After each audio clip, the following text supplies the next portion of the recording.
And now to Augusta, where lawmakers are being asked to do something about robocalls. Those are the annoying calls made by computers that try to get us to buy something, or worse, scam us out of our money.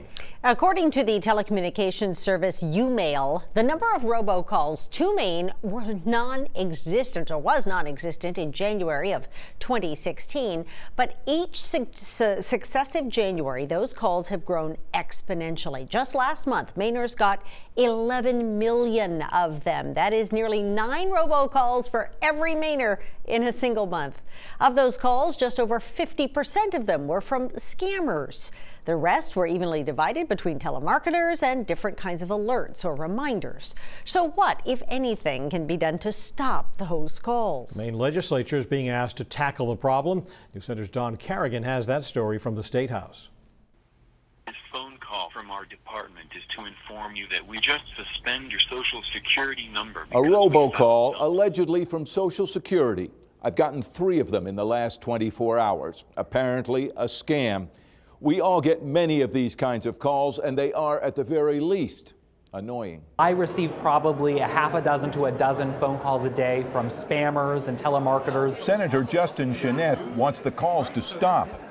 He's asking the legislature's Innovation and Development Committee to prohibit recorded or computer voice robocalls except for police, emergency, or school messages, saying people need protection. They don't want to answer their phones because it's the quantity of phone calls from out-of-state telemarketers and robocalls have gotten to the point where they don't want to pick up the phone, and that's just not okay. The Attorney General's Consumer Fraud Office handles many of those complaints.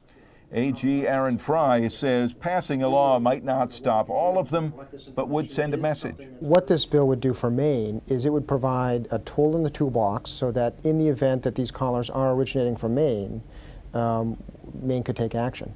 At the same time, a bill like this would also send a clear signal that this is a problem. Chenette's bill and another would also target spoofing, using fake phone numbers to fool caller ID. And Senator Susan Collins says the federal government needs to take tougher action. It is already illegal under federal law, but it is a case where the technology that can block these kinds of calls has not been widely disseminated by the telecommunications companies. The Attorney General says people can sign up for the federal Do Not Call list, but even Collins says that's not stopping the calls, and Chenette agrees. But we're seeing a number of states across the country getting fed up and saying, you know what, enough is enough. Our constituents, we need to protect consumers across their states. There are many questions, including how far Maine can go to prevent calls coming from other states or even other countries.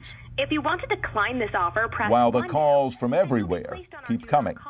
In Augusta, Don Carrigan, News Center, Maine. So one question about the bill is whether it would also ban robocalls for or against candidates in political campaigns. Well, Senator Chenette says he thinks it could, but Attorney General Aaron Fry says that he believes political robocalls would not be prohibited because of constitutional protections for freedom of speech.